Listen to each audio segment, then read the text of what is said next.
हाँ भैया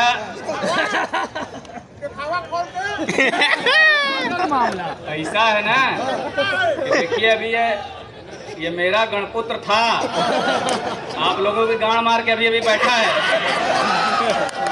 और ये बच्चा देखिए बड़ा टैलेंटेड है। इससे एक बात साबित होती है कि बनारस में चूतियों की कमी न कभी रही है न कभी होगी। ये कार्यक्रम इतने सालों तक मैदागिन के जब टाउन हॉल में होता था वो बुलाओ तो एक कुछ ऐसे काफी तक बढ़िया था।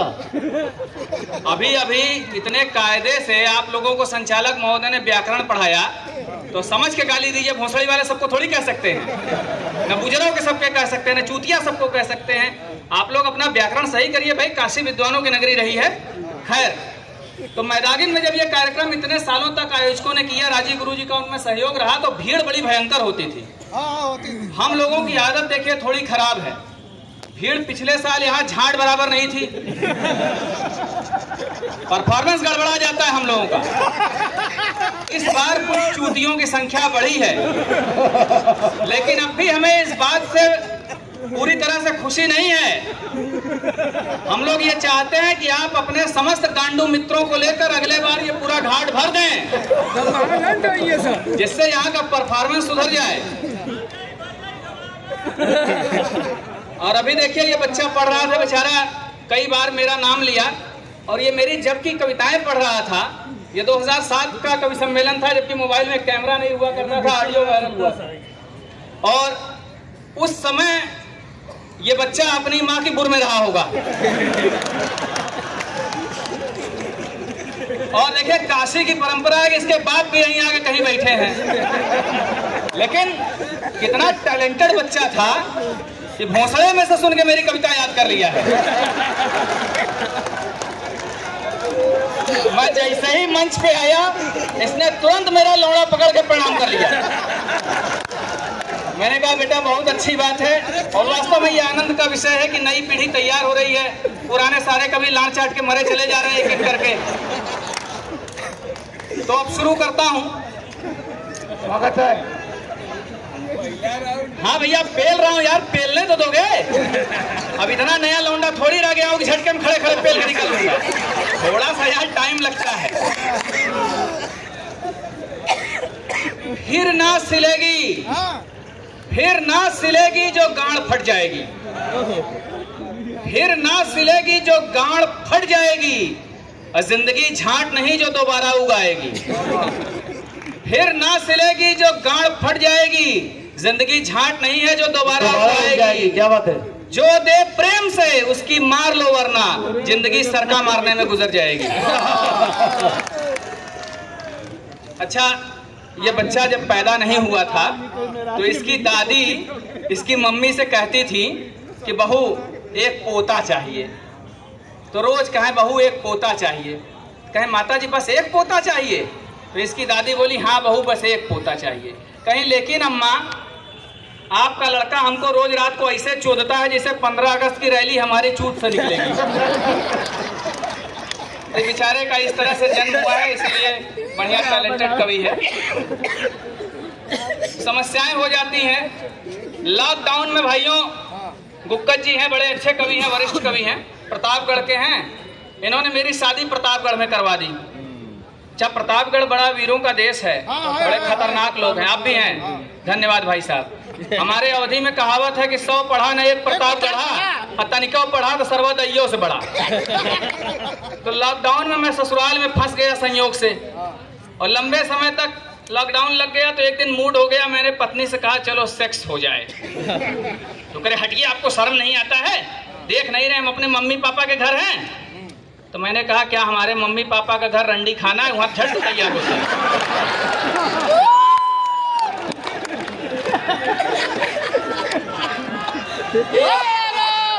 अच्छा, महिलाओं का अलग नाटक है। भोसड़ी वाले नारी सशक्तिकरण कर रहे हैं इनकी माँ की चूत में। और हर रेलवे स्टेशन, हर अखबार का आधा पन्ना मादर चौथ मर्दाना कमजोरी के इश्तेहार से भरा पड़ा है। भोसड़ी वाले नारी के सशक्तिकरण कर रहे हो तो मर्दाना कमजोरी की दवाई काहे इतनी बिक रही है?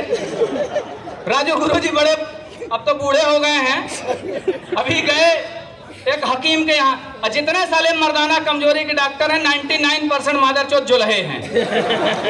इन भोसड़ी वालों को चूत और लंड के सिवा कुछ सूझता ही नहीं। चूंकि मैंने भी चूत कुरान पढ़ा है। ये गए एक सेक्सोलॉजिस्ट मौलवी के पास, उससे कहे कि देखो ऐसा है, हमको दवा दे दो तगड़ी, सेक्स कर पाए एकदम दौड़ा दौड़ा के। कई गर्लफ्रेंड है इनकी, तो दवा दे दिया। ही आए तो दवा का पूरा 2 गोली चाप के खाए, काम लगाए, लेकिन 2 मिनट में मुकदमा खारिज हो गया। टेंशन में पड़ गए तो उसको फोन किए, कहा भोसड़ी वाले मौलवी मादरचोद कैसी दवा दिए हो बे, 2 गोली खा ले सारे, तब 2 मिनट चले। कहा ऐसा है, आपको लग रहा है ज्यादा पावर के लिए कि थोड़ा डोज बढ़ा दीजिए। तो अगले दिन 4 गोली खाए, थोड़ा परफॉर्मेंस सुधरा, लेकिन इनको संतोष नहीं हुआ। ब्राह्मण आदमी देखिए लालची होता है, इस संतोष नहीं कर पाए, एक नई माल मिल गई। इसके बाद ही पूरा 30 दिन का जो कोर्स था पूरा ले लिए गर्म दूध के साथ, और इस हो गया साइड इफेक्ट, लौड़ा बढ़ना शुरू हो गया और सरवा सरसर सरसर पढ़ते पढ़ते पढ़ने लगा, इनकी देह में लपेट लिया लता की तरह। तो बड़े संकट में पड़े तो ये गए उससे मिलने, तो शिवा के साल ओढ़ के चलिए, पूरा लपेटा है साला, कमर से लेके सीने तक, यहाँ गर्दन तक आके सुपाड़ा झांक रहा है। तो वहां गए तो गेटा पे खड़े हुए, कहा अंदर आ जाइए। कहा अंदर क्या है, बहुत हालत खराब है। तो उसने कहा क्या दिक्कत है? साल अपना ठाकुर की तरह, सोले के ठाकुर जैसे खोल के अपनी हाथ दिखाया था अपना, इस साल खोल दिए तो देख रहा पूरा लंड लपटा है शरीर में, भौचक्का। कहा ये कैसे हुआ? कहा अरे हम कहा बताएं हकीम साहब, कुल दवाइया खा गई हो कि साइड इफेक्ट से ही बढ़ गया हो।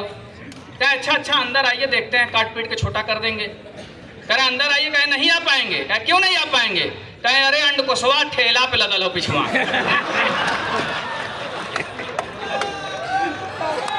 तो एक बार जोरदार नारा लगाइए, ओम नमो पार्वती पते हर हर महादेव।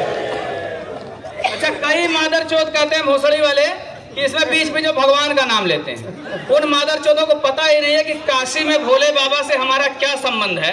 भोसड़ी वाले जो बनारस को नहीं जानते वो क्या जानेंगे यहाँ की संस्कृति क्या है। खैर, बड़े आशावादी लोग होते हैं। पत्रकार महोदय लाड़ चाट के चले गए कि है कौन है, कहाँ है? गए, ठीक, बहुत अच्छी बात, चले गए, बढ़िया। ए भैया, आप तीनों लोग यहाँ अपनी मैया न चुदाएं। अरे भोसड़ी वालों, देखिए अपनी माँ चुदाने में इतने व्यस्त हैं कि साले सुन भी नहीं रहे, आप सब लोग समझ रहे हैं। सबको सब क्या गणेश सुमन करा। खैर, एक बार राजू गुरु जी के यहाँ एक नई नौकरानियां, वैसे तो बहुत खेली खाई रहती हैं, लेकिन